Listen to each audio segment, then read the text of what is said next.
जय हिंद, नमस्कार, good morning दोस्तों। आज हम लोग बहुत इंपॉर्टेंट टॉपिक का चर्चा करेंगे। ज्योग्राफी में स्टार्ट करेंगे। जो ज्योग्राफी में एसएसटी में यानी ज्योग्राफी से किस प्रकार के प्रश्न सीटेट या विभिन्न राज्य में पूछे गए हैं, हम लोग 100+ क्वेश्चन का चर्चा करेंगे और एक क्वेश्चन का डिटेल में व्याख्या करते जाएंगे, क्योंकि उस व्याख्या से भी आपको बहुत से क्वेश्चन बनेंगे। इस तरह से वीडियो बहुत इंपॉर्टेंट है आपके लिए। वीडियो पूरा देखिएगा, आपका यहाँ से बहुत अच्छा तैयारी हो जाएगा। ठीक है, चलिए हम लोग देखते हैं। बोलेंगे यही सबसे पहले कि वीडियो पूरा देखिए। क्वेश्चन देखिए, आज का पहला प्रश्न। क्वेश्चन देखिए, कहता है कि निम्नलिखित में से कौन सा राज्य जम्मू कश्मीर के पड़ोसी राज्य है। यानी ये मैप से रिलेटेड क्वेश्चन हो गया। ठीक है, मैप में अब यदि आपको पता होगा कि जम्मू कश्मीर के अगल बगल में कौन सा राज्य है, तो आंसर आपका हो जाएगा। ऑप्शन देखिए, उत्तराखंड राजस्थान, बी में है हिमाचल प्रदेश उत्तराखंड, सी में है हिमाचल प्रदेश पंजाब और चौथा ऑप्शन है हिमाचल प्रदेश और उत्तर प्रदेश। तो स्पष्ट है, इसका सही आंसर होगा सी, यानी जम्मू कश्मीर के पड़ोसी राज्य यहाँ पर होगा हिमाचल प्रदेश और पंजाब है। जम्मू कश्मीर भारत का सबसे उत्तरी राज्य है, सबसे नॉर्थ में है और इसकी राजधानी श्रीनगर है। ठीक है, भारत का सबसे उत्तरी बिंदु यानी सबसे नॉर्दर्न पॉइंट जो होता है इंदिरा कॉल है, जो जम्मू कश्मीर राज्य में स्थित है। ठीक है, बहुत इंपॉर्टेंट है। देखिए कितना क्वेश्चन बना। अगला क्वेश्चन देखिए, कुड़ुख कहाँ के लोगों की भाषा है, यानी कुड़ुख जो भाषा बोली जाती है किस राज्य में बोली जाती है। ऑप्शन देखिए, मिजोरम में, मणिपुर में, अरुणाचल प्रदेश या फिर झारखंड। तो स्पष्ट है, इसका आंसर आप सब जानते होंगे, इसका आंसर होगा झारखंड। यानी कुड़ुख झारखंड में उरांव जनजाति द्वारा बोली जाने वाली एक भाषा है। इसे उरांव भाषा भी कहा जाता है। यह भाषा द्रविड़ परिवार से संबंधित है। याद रखना है, किस भाषा से संबंधित है, द्रविड़ भाषा परिवार से संबंधित है। यह भाषा बिहार, मध्य प्रदेश, छत्तीसगढ़, झारखंड, पश्चिम बंगाल राज्य में बोली जाती है। पश्चिम बंगाल में तो कुड़ुख जो भाषा है उसको वर्ष 2018 में देखिए राजकीय भाषा के रूप में भी उसको स्वीकृति मिली है। याद रखना है, किस राज्य में, पश्चिम बंगाल में कुड़ुख भाषा को राजकीय भाषा के रूप में स्वीकृति मिली है। आगे देखिए, पृथ्वी गोल है, एकदम सही है, पृथ्वी गोल है। वास्तव में पृथ्वी ऊपर नीचे कुछ नहीं है, यानी पृथ्वी के ऊपर और नीचे कुछ नहीं होता, केवल सापेक्ष होता है। हम भारत के लोग, खाली स्थान दिया हुआ है, के लोगों के सापेक्ष उल्टे हो सकते हैं। यानी मैप गोल है, पृथ्वी गोल है, तो हम भारत के अपोजिट साइड में क्या हो सकता है। ऑप्शन देखिए, अलास्का जो यूएसए में है, लीबिया, अल्जीरिया या फिर अर्जेंटीना। तो मैप में आप देखिए, तो मैप में देखने से आपको क्या होगा कि भारत के अपोजिट साइड में होगा अर्जेंटीना होगा, यानी डी इसका सही आंसर होगा। पृथ्वी के गोल होने के कारण ऊपर नीचे कुछ नहीं होता है, बल्कि सापेक्ष होता है। चूंकि भारत अर्जेंटीना के विपरीत देशांतर पर स्थित है, इसलिए भारत के लोग अर्जेंटीना के लोगों के सापेक्ष उल्टे हो सकते हैं। अर्जेंटीना एक लैटिन अमेरिकी देश है, यानी कहाँ पर है, ये दक्षिणी अमेरिका का एक देश है। इसकी राजधानी ब्यूनस आयर्स है। ठीक है, क्षेत्रफल के आधार पर देखा जाए तो ब्राजील के बाद दूसरा सबसे बड़ा दक्षिणी अमेरिका का देश है, यानी सबसे बड़ा ब्राजील है, उसके बाद दूसरा स्थान है। देखिए अगला प्रश्न, कहता है कि जब कोई व्यक्ति ट्रेन से यानी ट्रेन द्वारा अहमदाबाद से केरल की यात्रा करता है, कहाँ से, अहमदाबाद से केरल की यात्रा करता है, तब वह अनेक सुरंगों को पार करता हुआ जाता है। यानी ये सुरंगें विभिन्न पर्वतों पर स्थित हैं। तो ये कौन कौन से पर्वत हो सकते हैं। ठीक है, यहाँ पर ऑप्शन देखिए, विंध्याचल, अरावली, पश्चिमी घाट और पूर्वी घाट। तो स्पष्ट है, चला है कहाँ से, अहमदाबाद से। ठीक है, और जाना है केरल।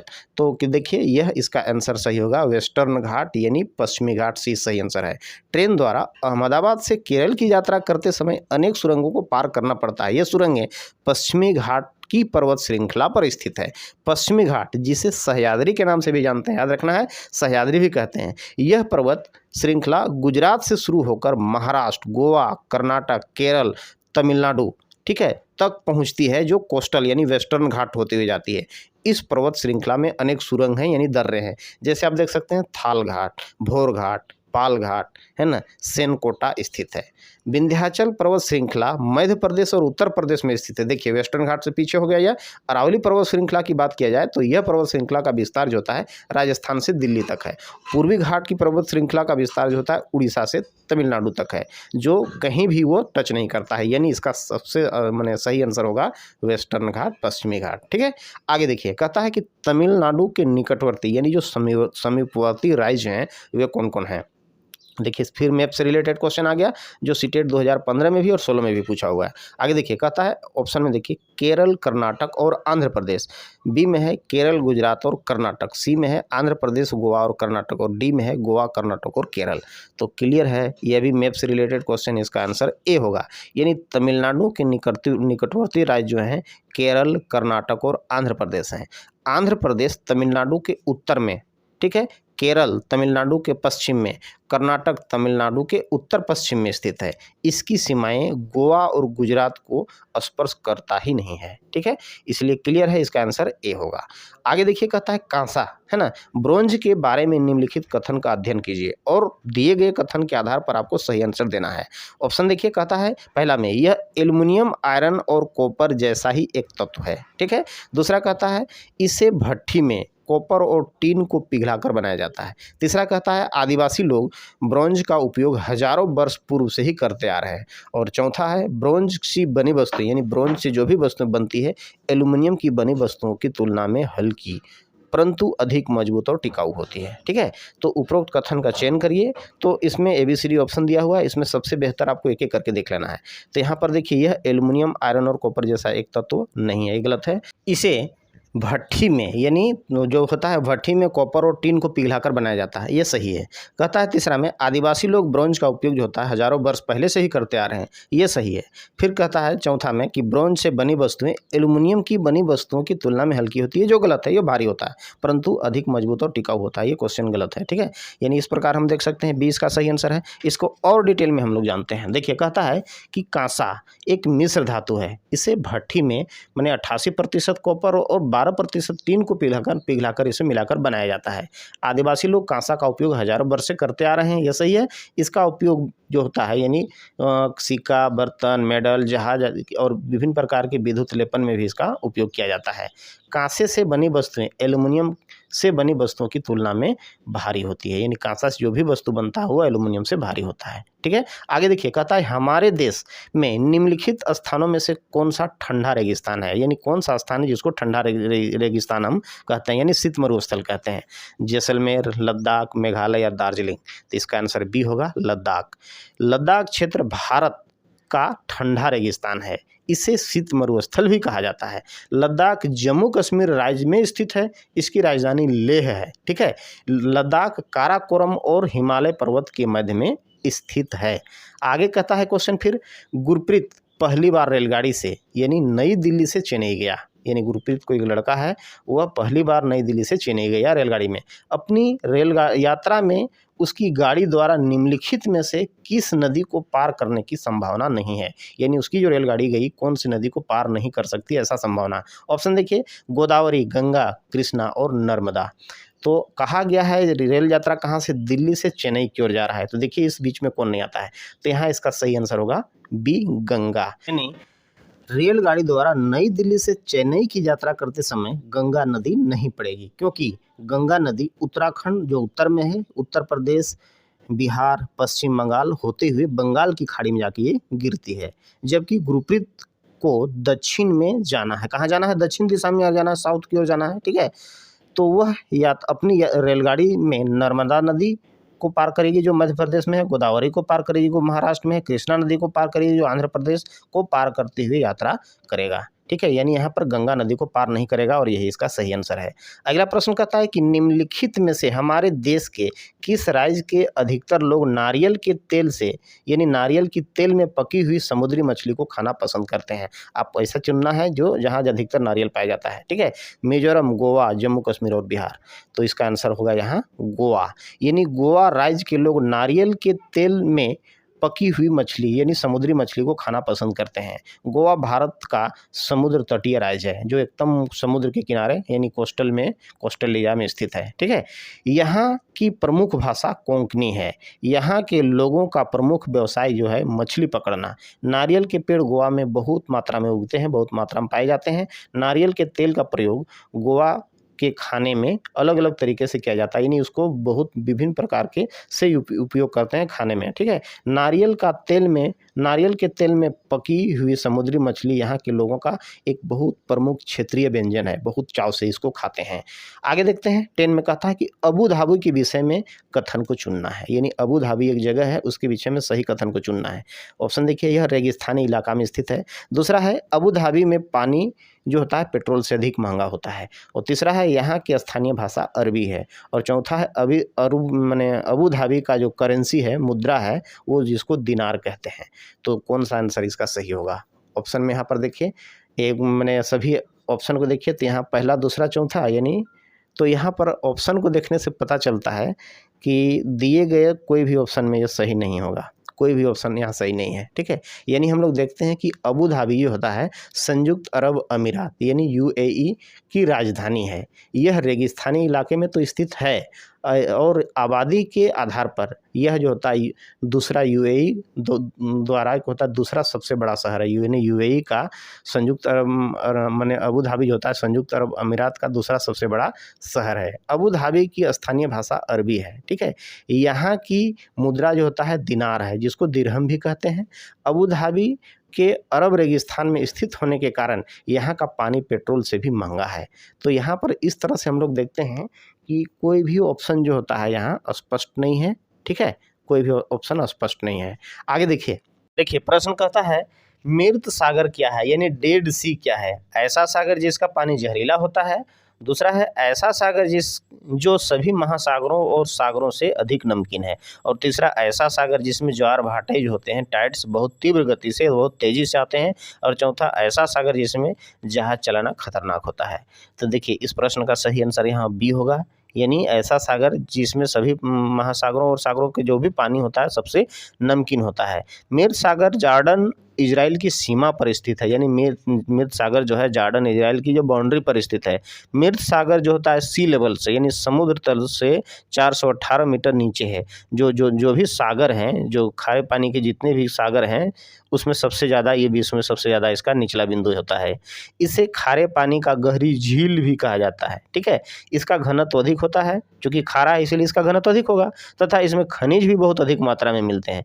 मृत सागर में आयोडीन, ब्रोमीन, मैग्नीशियम जो इत्यादि जो होते हैं बहुत अधिक मात्रा में मिलते हैं। आगे कहता है बहुत इंपॉर्टेंट क्वेश्चन, माउंट एवरेस्ट के बारे में आप जो 4 कथन दिया गया है उसमें सही कथन को चुनना है। पहला देखिए यह नेपाल का हिस्सा है। ठीक है, और इसकी चोटी की ऊंचाई जो है 8,848 मीटर है। दूसरा है यह भारत का हिस्सा है और इसकी चोटी की ऊंचाई 9,850 मीटर है। तीसरा कहता है यह तिब्बत का हिस्सा है और इसकी चोटी की ऊंचाई 9,850 मीटर है। और चौथा है यह जम्मू कश्मीर का भाग है और इसकी चोटी की ऊंचाई 8,900 मीटर है। तो आप सब जान रहे होंगे इस प्रश्न का सही आंसर ए होगा, यानी माउंट एवरेस्ट नेपाल का हिस्सा है और इसकी जो चोटी की ऊंचाई जो है 8,848 मीटर है, जो विश्व का सबसे ऊंची चोटी है। इसके अन्य भाग यानी सागरमाथा जो होता है माउंट एवरेस्ट का ही अन्य भाग सागरमाथा नेपाल में, यानी नेपाल में इसको सागरमाथा कहते हैं ना, कमालंगमा चीन में, और हिमालय पर्वत मध्य एशिया से आने वाली जितनी भी ठंडी हवाएं हैं उसको रोकता है और भारतीय उपमहाद्वीप में प्रवेश करने से उस सभी को रोकता है, जिससे हम सुरक्षित हैं, है ना, हम सभी भारतीय उससे सुरक्षित हैं। अगला प्रश्न देखिए कहता है क्या, प्रश्न देखिए लिखा है नीचे दिया गया ग्राफ को यानी पैराग्राफ को पढ़ना है, जिसे गांव का कोई एक लड़का है अपने घर के विषय में लिखा है। क्या लिखा है पढ़िए। कहता है मैं गांव से आया हूं, हमारे गांव में अत्यधिक वर्षा होती है, इसलिए हमारे घर धरती से लगभग जो होता है 10 से 12 फीट यानी हम मीटर में कहेंगे तो 3 से 3.5 मीटर ऊंचा बने हुए हैं। इसे मजबूत बांस के खंभों से बनाया जाता है। यह घर अंदर से भी लकड़ी के बने होते हैं। यह गांव होना चाहिए, यानी यह गांव किस राज्य में इस तरह का होता है, कहाँ ऐसा गांव होना चाहिए। ठीक है, आप अनुमान लगाइए, ऑप्शन दिया हुआ है, आंसर मारिए। कहता है देखिए असम, तमिलनाडु, उत्तराखंड या फिर आंध्र प्रदेश। तो देखिए इसका आंसर जो दिया गया है इसमें इसका आंसर जो होगा असम होगा, यानी यह गाँव पूर्वोत्तर जो भी है पूर्वोत्तर राज्य असम में स्थित है। असम में वर्षा जो होता है 200 सेंटीमीटर से अधिक होती है, इसलिए मकानों का निर्माण खंभों एवं बांस की लकड़ी से किया जाता है। ये मकान जमीन से 3.5 से 3.5 मीटर ऊंचाई पर स्थित होता है तथा उनकी छतें ढालू होती है यानी ढालूनुमा होती है। ठीक है, जिससे वर्षा का पानी छत पर न रुक पाए। यह मकान अंदर से भी लकड़ी के बने होते हैं। आगे देखते हैं प्रश्न कहता है निम्नलिखित में से कौन सा चांद की सतह की विशेषता के बारे में सबसे अच्छी तरह से वर्णन करता है। पहला देखिए पानी नहीं, पर्याप्त हवा, ऊंचे पहाड़। दूसरा कहता है कि पानी नहीं, गहरे गड्ढे, ऊंचे पहाड़। तीसरा कहता है कि हवा नहीं, गुरुत्व नहीं, पानी नहीं। तीसरा कहता है कि हवा नहीं, गुरुत्व नहीं, और समतल सतह। तो यहाँ पर देखिए कोई भी बॉडी है उसमें गुरुत्व तो पाया जाता है, इसीलिए पहले सी और डी तो आंसर होगा ही नहीं। यानी यहाँ पर देखते हैं पानी नहीं, गहरे गड्ढे और ऊंचे पहाड़ होते हैं। ठीक है, तो यानी पहला में कहता है कि पर्याप्त हवा है, जो नहीं होता है यहाँ, यानी क्लियर है कि आंसर इसका जो होगा बी होगा। चांद की सतह पर पानी नहीं मिलते हैं, नहीं होता है, गहरे गड्ढे और ऊंचे पहाड़ मिलते हैं। चंद्रमा पृथ्वी का एकमात्र जो होता है प्राकृतिक उपग्रह है, यानी नेचुरल सैटेलाइट है। यह पृथ्वी से 3,82,000 किलोमीटर की दूरी पर स्थित है। यह पृथ्वी का एक चक्कर लगभग 27 दिन में पूरा करता है। ठीक है, कितना दिन में? 27 दिन में पूरा करता है, और इतने ही समय में अपने अक्ष पर भी घूमता है। यानी इसका घूर्णन पीरियड, घूर्णन काल और परिक्रमण काल, यानी रोटेशन और रिवॉल्यूशन दोनों का जो होता है पीरियड 27 दिन का होता है। यानी 27 दिन में यह एक चक्कर भी लगाता है पृथ्वी के चारों, और अपने अक्ष पर भी 27 दिन में पूरा कर लेता है एक चक्कर। ठीक है, अगला प्रश्न देखिए, कहता है कि टूटता तारा किसे कहते हैं? यानी उल्का, जो टूटता तारा को उल्का कहते हैं, क्या है? एक समान गति से चलने वाला तारा, बी में है एक चमकता पिंड जो वायुमंडल में एक समान गति से चलता है, और तीसरा एक तारा जिसके एक सिरे पर पूंछ होती है, और डी में कहता है उल्काभ, है ना, उल्काभ जो पृथ्वी के वायुमंडल में प्रवेश करते ही आग पकड़ लेता है। तो देखिए क्लियर है, इसका आंसर डी होगा। कहता है कि टूटता तारा जैसे उल्का या क्षुद्र ग्रह के टुकड़े तथा धूमकेतु द्वारा पीछे छोड़े गए धूल कण होते हैं, है ना। उल्का अपनी कक्षा से अलग होकर, यानी परिक्रमण करने के समय जब किसी कारण से अपने कक्षा से, अपने एक्सिस से अलग हो जाता है, तो अलग होकर पृथ्वी के जब वायुमंडल में प्रवेश करता है तो उसकी गति इतनी तेज होती है कि वायु में उपस्थित जो होता है धूल कण होते हैं उससे वह जल उठता है। ठीक है, तब वह घर्षण के कारण माने जल उठता है और चमकीला दिखाई देता है, जिसके कारण इसे लगता है कि यह तारा टूट गया है और नीचे गिर रहा है, इसलिए इसको टूटता तारा भी कहा जाता है। इसका वह हिस्सा जो पृथ्वी के सतह पर मलबे के रूप में गिरता है, यानी जो शेष भाग जो टूटता है और तारा जलते जलते जलता है, जलने के क्रम में कुछ शेष भाग जो मलबे के रूप में बचता है, वो जब नीचे गिरता है तब उस उल्का को उल्का पिंड कहते हैं। ठीक है, क्या कहते हैं? उल्का पिंड कहते हैं। ये सभी प्रश्न थे सीटेट में पूछे गए। अब हम लोग देखते हैं कि जो विभिन्न राज्यों में जो क्वेश्चन पूछे गए हैं इस चैप्टर से, उसको हम लोग बात करते हैं। तो अगला प्रश्न देखिए, कहता है 16 घास स्थल कहाँ पाया जाता है ना। 16 घास स्थल जो है वो कहाँ पाया जाता है? हिमालय में, पश्चिमी घाट में यानी वेस्टर्न घाट में, या फिर ईस्टर्न घाट पूर्वी घाट में, या फिर विंध्याचल में। तो इसका सही आंसर होगा वेस्टर्न घाट यानी पश्चिमी घाट। 16 घास स्थल भारत के पश्चिमी घाट के 1800 मीटर से भी ऊंचे मैदानों में पाए जाते हैं, यानी वहाँ 1800 से अधिक ऊंचे मैदान होते हैं, वहाँ पर पाए जाते हैं। इन घास स्थलों में नीलकंजरी नामक पुष्प खिलते हैं। याद रखेंगे क्यों, कौन सा फूल पुष्प खिलता है? नीलकरंजी, है ना, नीलकरंजी नामक पुष्प खिलता है, जो संपूर्ण नीलगिरी पर्वत पर आच्छादित होता है, यानी पूरे नीलगिरी पर्वत पर यह फैला होता है, जिसके कारण इसे नीला पहाड़ भी कहा जाता है। इसी के कारण इसको नीला पहाड़ कहा जाता है। 16 घास स्थल को उष्णकटिबंधीय सदाबहार वन भी कहा जाता है। ये भी इंपॉर्टेंट क्वेश्चन है कि 16 घास स्थल जो होता है उष्णकटिबंधीय सदाबहार वन इसको भी हम कहते हैं। आगे देखिए, ध्रुव तारा यानी जो पोलर स्टार है ना, ध्रुव तारा कहा जाता है। क्या कहा जाता है?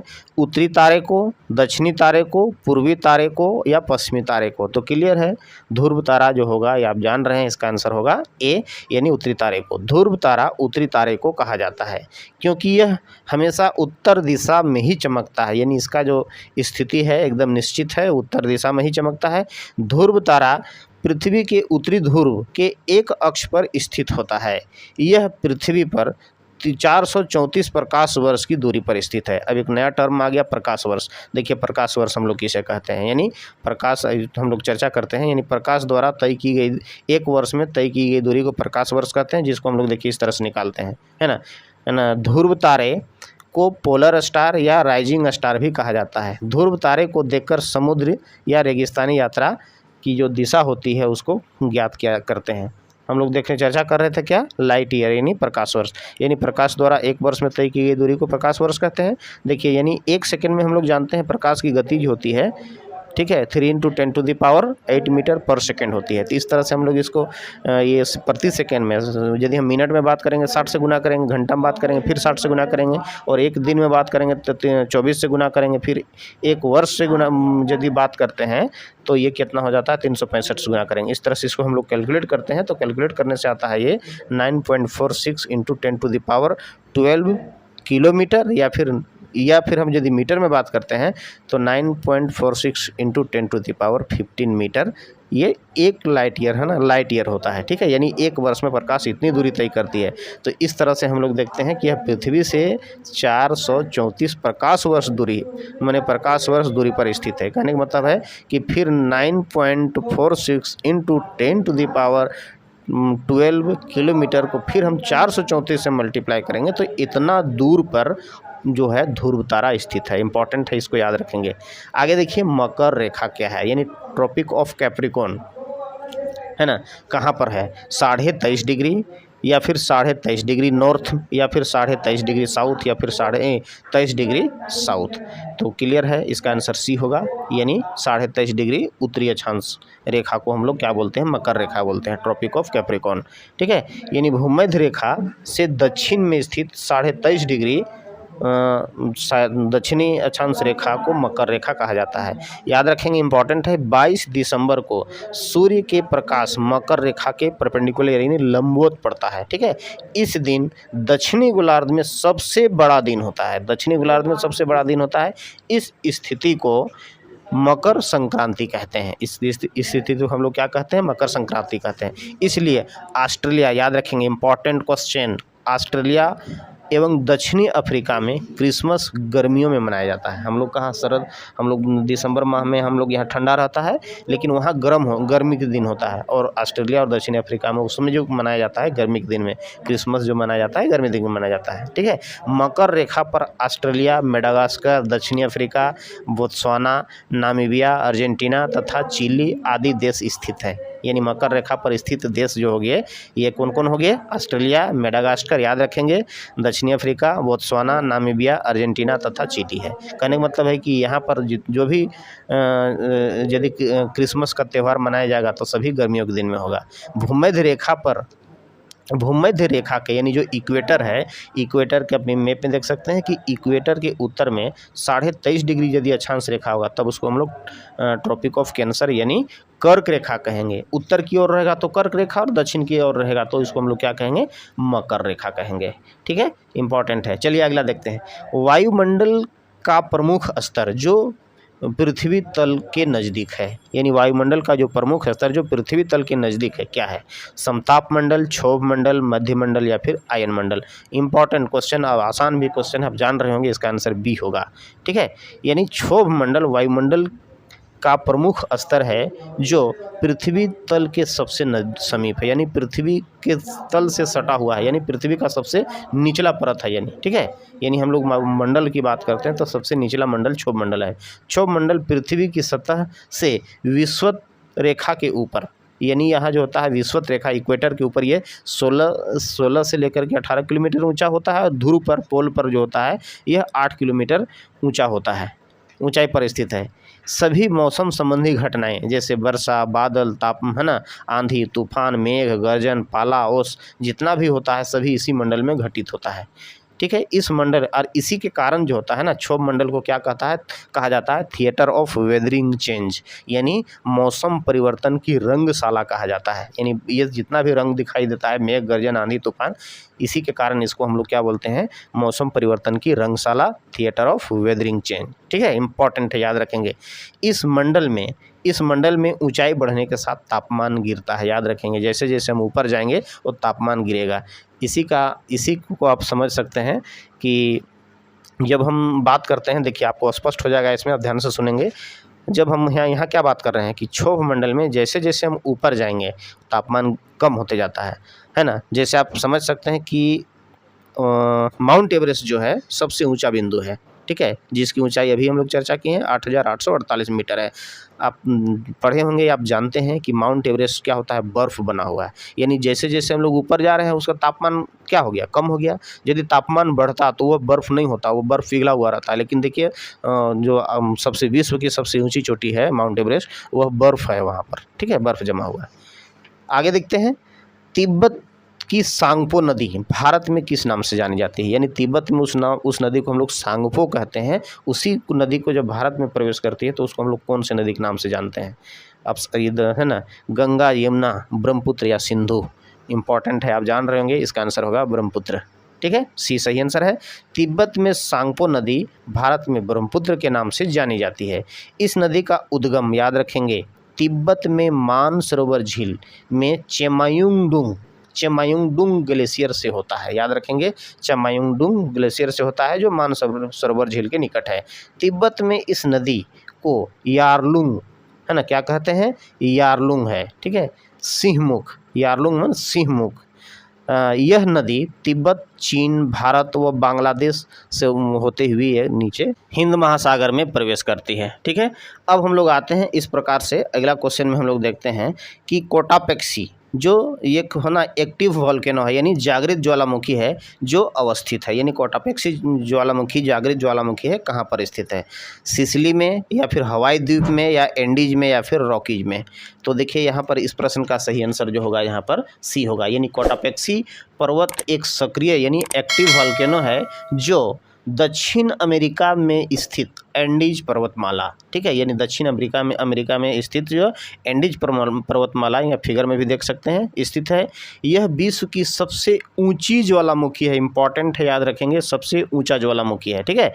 यह दक्षिण अमेरिकी देश इक्वाडोर में स्थित है। यह भी याद रखेंगे कि कौन सा देश में स्थित है, इक्वाडोर में स्थित है, जो दक्षिणी अमेरिका का एक देश है। इसकी ऊंचाई 19,613 फीट है, जो विश्व का सबसे ऊंचा एक सक्रिय ज्वालामुखी है, ठीक है। आगे देखते हैं, इंपॉर्टेंट क्वेश्चन है, गंगा नदी निकलती है, कहाँ से निकलती है? देखिए क्वेश्चन पूछा गया है 2 बार, 17 यूपी टेट में और उत्तराखंड टेट में भी ये क्वेश्चन पूछा गया है। गंगा नदी निकलती है कहाँ से? अरावली श्रेणी से, या लद्दाख ग्लेशियर से, या फिर गंगोत्री ग्लेशियर से, या फिर मिलाप ग्लेशियर से? तो इसका आंसर होगा, गंगा नदी कहाँ से निकलती है, जान रहे होंगे, गंगोत्री ग्लेशियर से निकलती है। यानी गंगा नदी का उद्गम उत्तराखंड के गौमुख में स्थित, कहाँ पर स्थित है? गौमुख में स्थित गंगोत्री ग्लेशियर से होता है। यह भारत की सबसे लंबी नदी है, याद रखेंगे, गंगा नदी भारत की सबसे लंबी नदी है। इसकी लंबाई जो है 2500 मीटर है, किलोमीटर है। गंगोत्री ग्लेशियर से निकलने पर इसे भागीरथी के नाम से जाना जाता है। यानी हिंदू धर्म में ऐसा मान्यता है कि भागीरथ ने उसको पृथ्वी पर लाया था, और यहाँ पर याद रखिए कि इसको भागीरथी के नाम से जाना जाता है, ठीक है। और जब देवप्रयाग में भागीरथी अलकनंदा से मिलते हैं, ये भी याद रखेंगे कि कहाँ से मिलती है, अलकनंदा से मिलती है, तब इसे गंगा नदी के नाम से जाना जाता है। यह नदी उत्तराखंड, उत्तर प्रदेश, याद रखेंगे कौन कौन राज्य से होकर गुजरती है, उत्तराखंड, उत्तर प्रदेश, बिहार, पश्चिम बंगाल होते हुए बंगाल की खाड़ी में गिरती है।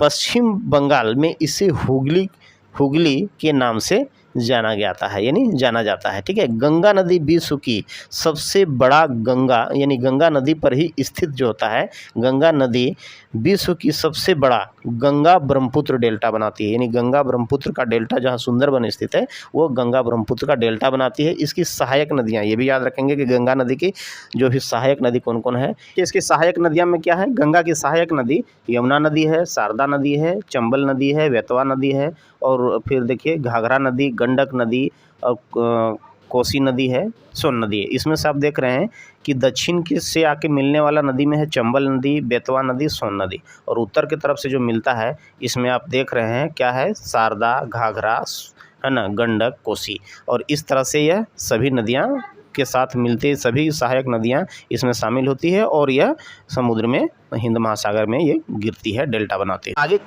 का प्रश्न हम लोग नेक्स्ट वीडियो में देखेंगे। वीडियो यदि अच्छा लगा, आपको लगता है कि इस तरह का वीडियो हमको देखना चाहिए, हमारे लिए वीडियो सहायक है ना, टेट एग्जाम के लिए यदि हमको ये हेल्प करेगा, तो कृपया यदि अब तक सब्सक्राइब नहीं किया तो ज़रूर सब्सक्राइब करें, दोस्तों के साथ शेयर करें, ठीक है। Okay, bye.